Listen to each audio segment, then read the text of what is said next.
Es un gusto saludarles nuevamente, pues continuamos con la segunda parte sobre la relación que existe entre los conceptos de soberanía y las guerras, un tema muy actual.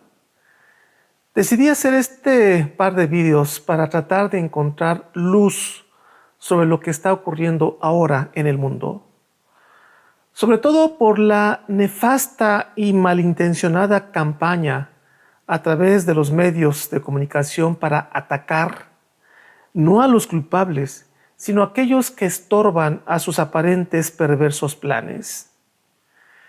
No lo olvide, el mundo está secuestrado, pero es un secuestro que una persona normal no puede percibir.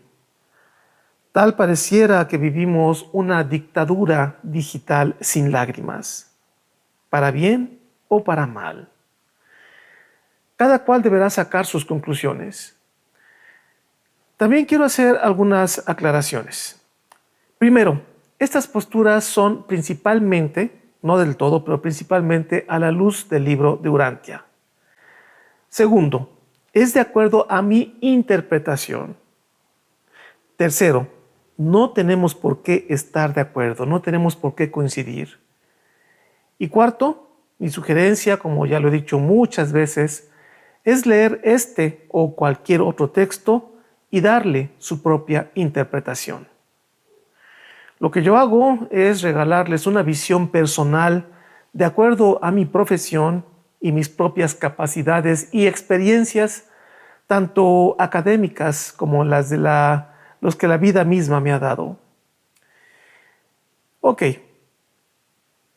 si vieron el video anterior o han leído este apartado en el libro azul, entonces tendrán claro que su postura sobre la soberanía, como la concebimos nosotros, los seres humanos de este planeta y de este tiempo, es un virus que provoca muchos conflictos y guerras entre los hombres.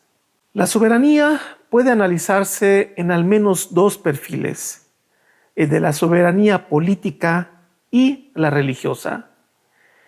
En uno de sus párrafos, este libro deja muy claro el significado de la soberanía religiosa y dice así: la paz religiosa, la fraternidad, no puede existir a menos que todas las religiones estén dispuestas a despojarse completamente de toda autoridad eclesiástica y a renunciar plenamente a todo concepto de soberanía espiritual.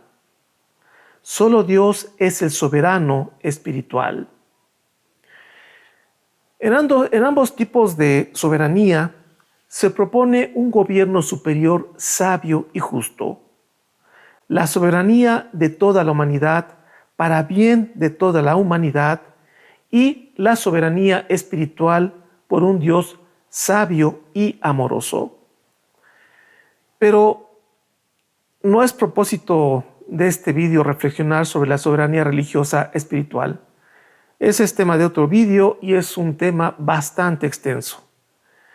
Ahora me interesa el político, por cuestiones de ambiente de guerra que vivimos ahora.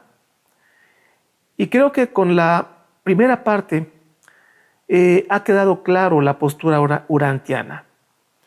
Los grupos humanos deben renunciar a su soberanía y en conjunto y en común acuerdo deben delegarla a una organización superior que les represente y regule las relaciones de los grupos subordinados. De lo contrario, los grupos humanos intermedios, sean clanes, sean tribus, estados o naciones o cualquier otro nombre que se le dé, estarán destinadas a pelear para mantener su soberanía. Un conjunto de grandes regiones puede formar un imperio, como lo es China o Rusia. Estos imperios o grandes naciones o comunidades mundiales, llegado su momento en la historia, deberán toparse, deberán chocar. La soberanía total significa poder absoluto. Y esto es una jugosa manzana para las naciones poderosas. Y creo que en esas andamos ahora. El problema es que el ser humano, por su naturaleza, quiere ser libre. Quiere ser libre. Recuerdo a una amiga que constantemente me decía, si algo detesto es recibir órdenes de alguien. Me decía, yo soy libre y hago lo que deseo. No me gusta recibir órdenes. Bueno, entonces en una ocasión cuando me animé le contesté, imagina que todo mundo aplicara tu forma de pensar. ¿Sabes lo que pasaría? Le dije, pues el ratero degenerado, también tendrá esa libertad de secuestrarte y hacer barbaridad y media contigo. También es libre. También las naciones militarmente poderosas aplicarían el mismo concepto de libertad. De hecho, en gran medida lo hacen. Y lo hacen simplemente porque pueden. Si alguien es absolutamente libre, significa que otro será absolutamente esclavo. Sobre todo en un mundo donde existen gran cantidad de razas. Es por eso que las leyes, tanto nacionales como internacionales, deben imponerse. El problema es que las leyes tienen un alcance. Existen leyes, por ejemplo, en la familia, leyes en un clan o en una tribu, o leyes en el barrio donde usted viva, leyes nacionales o internacionales o leyes imperiales. El problema es que cada grupo de hombres obedecen a sus leyes y desconocen aquellas de otros grupos humanos. Las leyes de un clan no pueden sancionar a las de otro clan, al otro clan ajeno, por supuesto. Pero si tales grupos humanos acuerdan tener las mismas leyes y darles el poder a alguien para que las haga valer, entonces estos grupos pelearán menos. Las leyes universales tienen como objetivo garantizar el mismo grado de libertad a sus subordinados, el mismo grado de libertad. Para eso son las leyes. Y es paradójico. Para conservar la libertad, debemos no ser totalmente libres, sino relativamente libres. Pero para que esa relatividad de la libertad aplicado a las naciones garantice paz entre los seres humanos de todo el planeta, entonces habrán de existir leyes universales aplicables a todos los seres humanos. La confrontación de tantas leyes locales genera fricción por contener estatutos que resuelven solo problemas locales.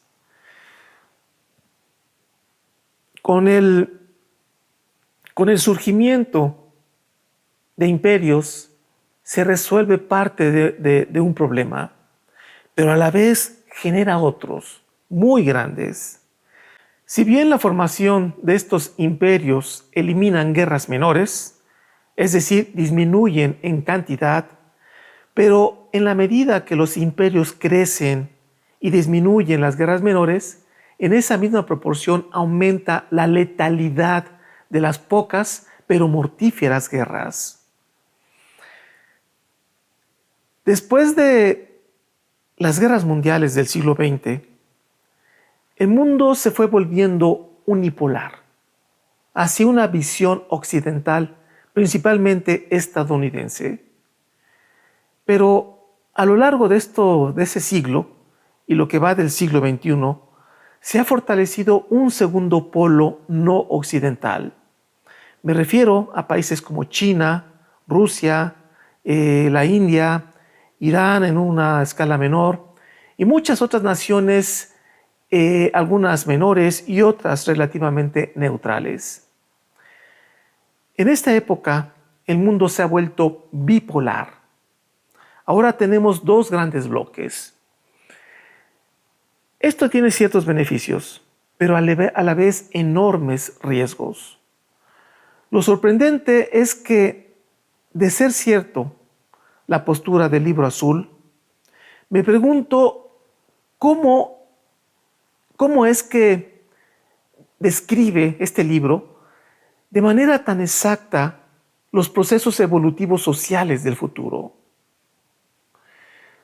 Nos dice el Libro Azul que, lo voy a leer textualmente, finalmente, cuando todo el mundo haya sido explorado y ocupado, cuando los países sean pocos, fuertes y poderosos, cuando estas naciones grandes y supuestamente soberanas lleguen a tocarse en las fronteras, cuando solo los océanos los separen, se habrá preparado el escenario para grandes guerras, conflictos mundiales.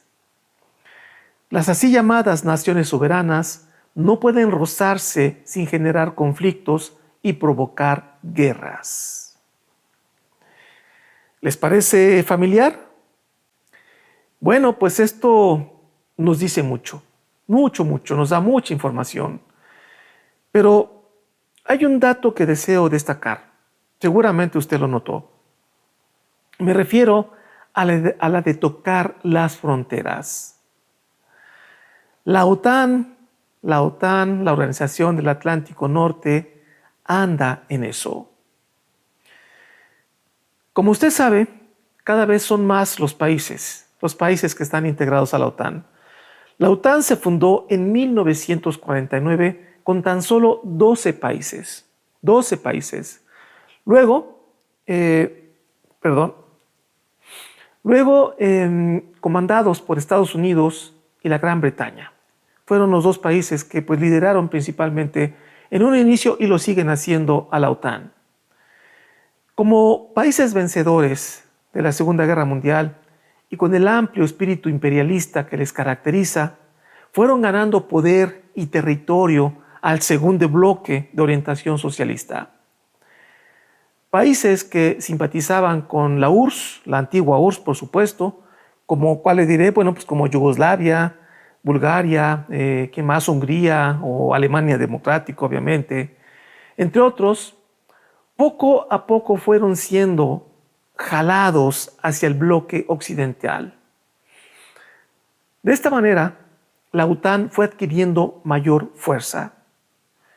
Luego, con la extinción de la URSS en diciembre de 1991, que a muchos nos tocó vivir, se inicia una desbandada de pequeños pero poderosas naciones hacia una orientación occidental. Países como Polonia, Bulgaria, Rumania, Hungría y más recientemente Lituania, Letonia, Montenegro, Eslovenia, esto fue todo, etcétera, fueron muchas. Esto fue desde luego a raíz de la caída de la Unión de Repúblicas Socialistas Soviéticas. Se han adherido a la OTAN muchas naciones de este tipo. En otras palabras, dos imperios se están topando: Occidente versus Oriente. Por la importancia de Ucrania, por tener una posición geoestratégica y además de tener amplia frontera con Rusia, además de su tamaño, además de la importancia de ese país o de esa región, es la gota que ha derramado el agua de un vaso que ya estaba al borde. Subrayo una parte del fragmento del Libro Azul que les acabo de leer. Cuando estas naciones grandes y supuestamente soberanas lleguen a tocarse en las fronteras, entonces vendrán las grandes y preocupantes guerras. Esto es exactamente lo que estamos viviendo ahora, anticipado en este singular libro. Bien sabemos que la OTAN no es una nación, tampoco es un imperio. Finalmente es vamos a llamarlo una liga de naciones, cada una con sus ejércitos. Quizá, solo quizá, en algún momento podrían separarse o algún elemento de estas podría separarse, suele ocurrir muy a menudo, o finalmente convertirse en una sola nación. La comunidad europea es probablemente un primer paso. Es un tema muy complejo,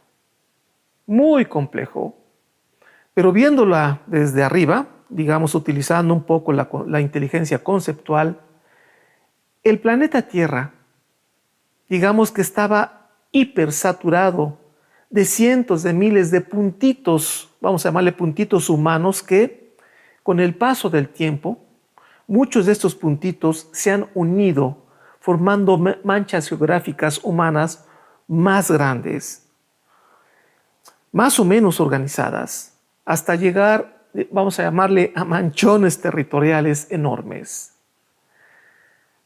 La propuesta del Libro Azul es que finalmente la nación humana sea una sola mancha planetaria con un solo gobierno, una sola moneda, una sola religión, un solo ejército, ¿qué me falta?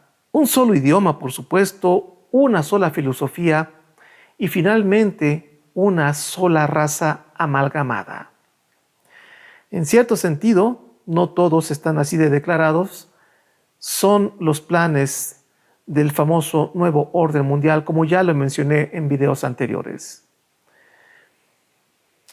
La pregunta es, ¿cuánto sufrimiento humano habrá de generarse para formar finalmente la única bandera de la fraternidad mundial? Y la pregunta, vamos a llamarle más sensible, es si acaso existe una nación moral y éticamente superior, con una profunda visión espiritual, digna de gobernar sabiamente sobre los demás. Es una pregunta. Yo al menos no la conozco. No conozco esa nación digna de entregarles nuestra soberanía para que gobierne sobre todos. Pero tengo una pregunta más, pero es una pregunta macabra. Así es, macabra. ¿Será que el mundo necesita ser reseteado a través de una feroz quimioterapia social para matar las células cancerígenas acumuladas a lo largo de miles de años y que una vez purificado el organismo de la humanidad surja finalmente un cuerpo social sano donde finalmente pueda prevalecer un legítimo y sabio orden mundial? Es una pregunta, y se lo advertí, es un pensamiento macabro. Bueno, y es macabro al menos para nosotros los seres humanos de este tiempo. No sé qué pensarían los seres espirituales, ya que ellos son atemporales. Vaya diferencia que hay entre lo temporal como nosotros y los seres atemporales. ¿Cómo lo verán los seres espirituales? ¿O cómo lo verían los millones de niños futuros, los que aún no nacen, pero que tendrán que heredar un mundo? Un mundo tan sucio o tan limpio como lo hayamos dejado nosotros. Usted, yo, todos. Me pregunto hasta dónde y por qué habremos de aceptar una cirugía mayor. Ahora le pregunto nuevamente, ¿a partir de dónde usted mira nuestro planeta? ¿Lo ha separado sobre la tierra sedienta o lo hace desde las estrellas? No es lo mismo mirar de abajo hacia arriba que de arriba para abajo. Mi llamado no es al linchamiento material, sino a la reflexión espiritual. Ok, vamos por el final, para finalizar este video. Sabemos que muchas naciones no solamente no están de acuerdo con el pensamiento occidental, sino que existe odio hacia naciones como Estados Unidos. Me pregunto si países como China, el mismo Estados Unidos, Rusia o la India serán capaces de ceder su poderío a otra nación. De acuerdo a cómo se ha desarrollado la geopolítica, es claro que el país que pretende ser el juez del mundo es Estados Unidos. Creo que eso todos lo sabemos. Pero esto de inmediato genera enormes dudas. Estados Unidos no es un país ejemplar, como para decir, bueno, mira qué bien lo hacen, qué bien están los estadounidenses, pues unámonos a ellos, dejemos nuestra soberanía en manos de este maravilloso gobierno. No es así, no es así. Estados Unidos tiene enormes problemas sociales. Para mí y para muchos expertos se halla cerca de una guerra civil.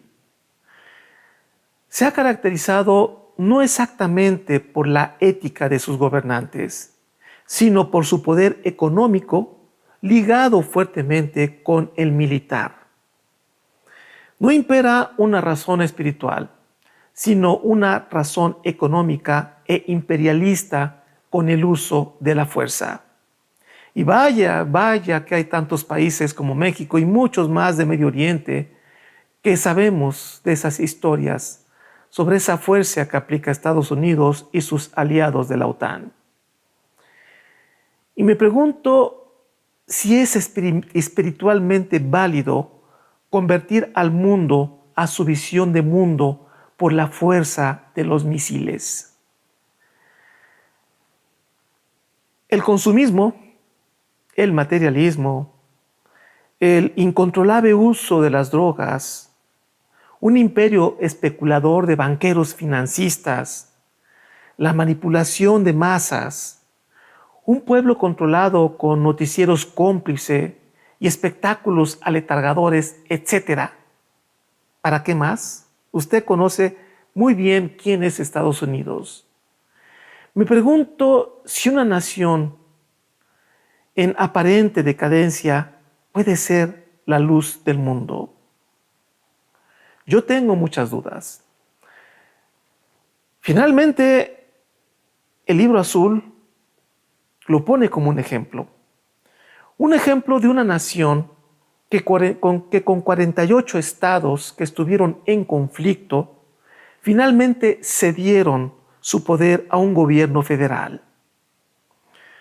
Estados Unidos, a pesar de ser una nación multirrazas, ahí podemos encontrar originarios de Alemania, británicos, asiáticos, latinoamericanos, holandeses, franceses, africanos, en fin, de todos los países.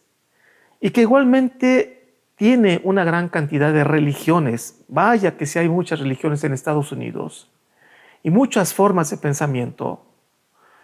Finalmente, a pesar de todo eso, no tienen guerras internas entre los estados, gracias a contar con un solo gobierno. Si bien no es una sola religión o una sola raza, sí tiene una sola moneda y un solo idioma, pero sobre todo un solo gobierno con una industria militar muy poderosa. Si bien cada estado atiende asuntos locales, deja otros al gobierno nacional. Si bien no gozan de paz absoluta, ya que tienen otros tipos de problemas sociales, al menos no tienen guerras militares entre ellos, entre los estados. En este sentido, verdaderamente, Estados Unidos tiene paz.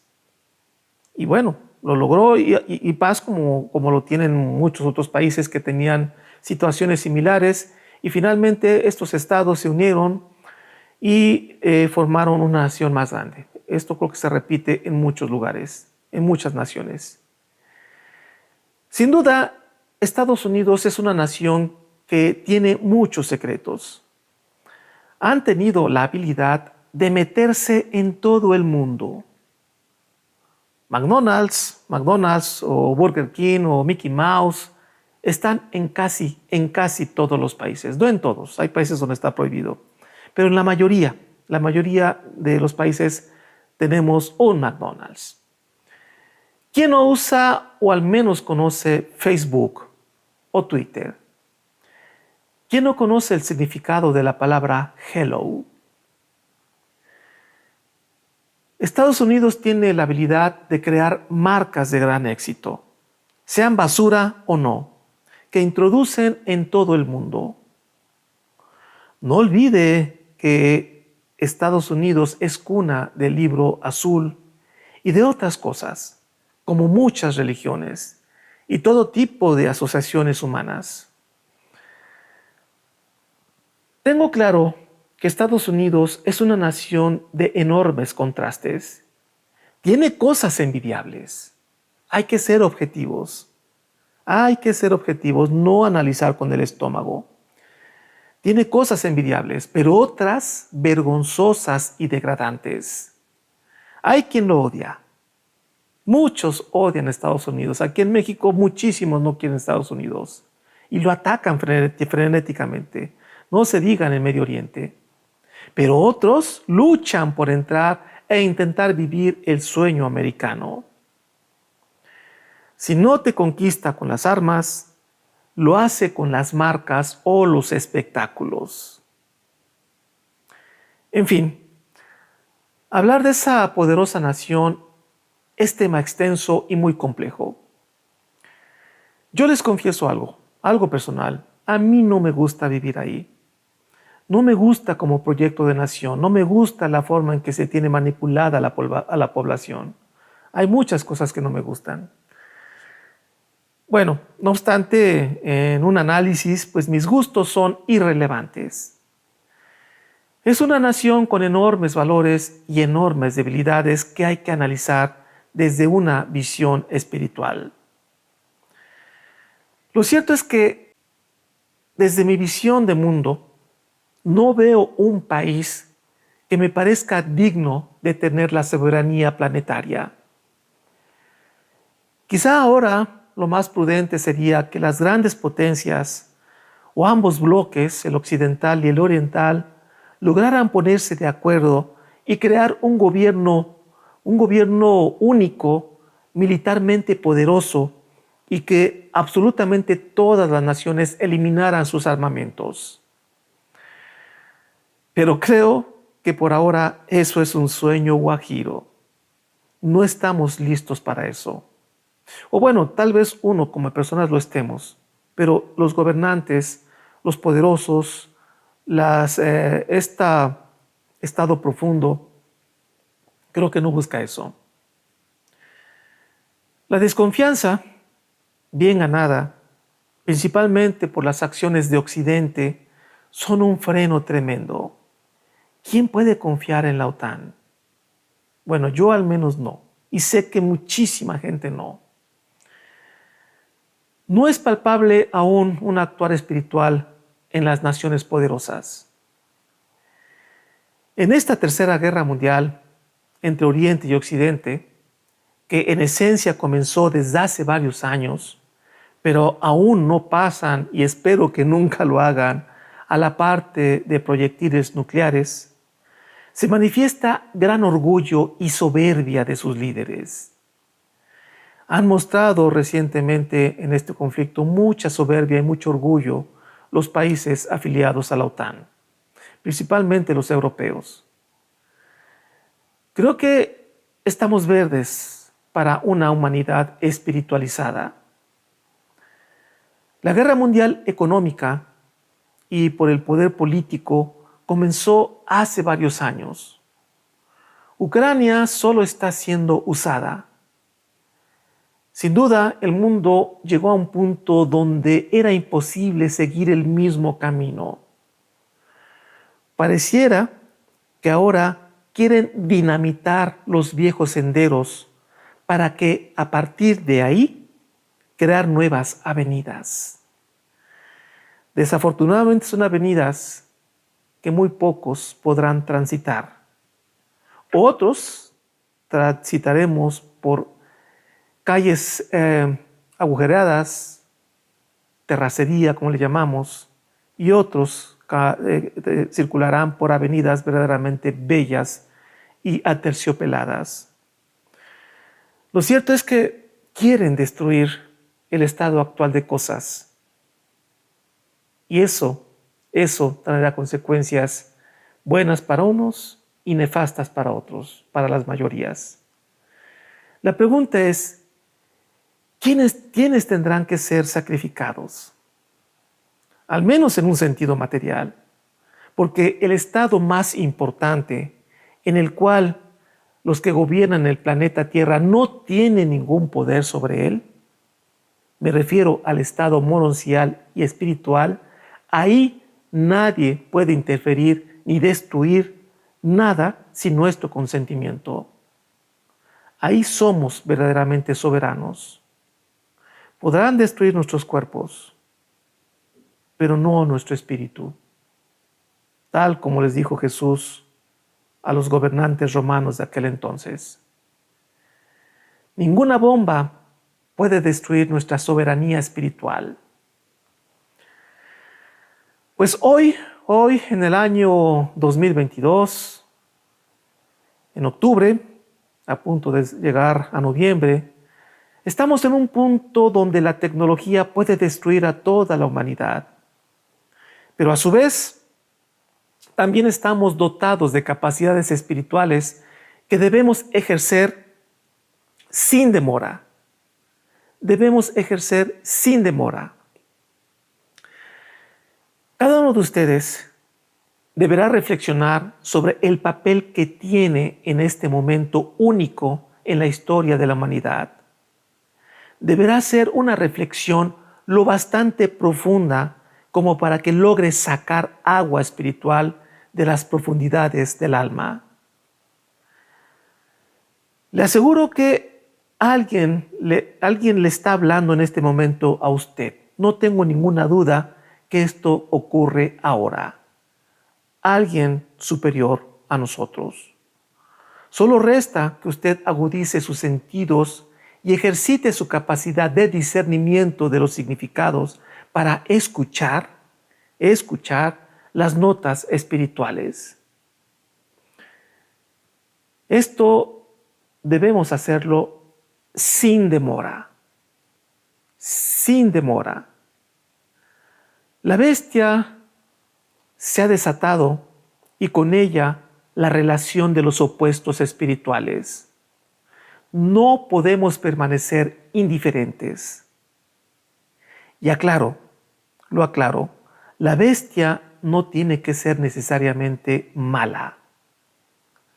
Las bestias de la jungla mantienen un equilibrio.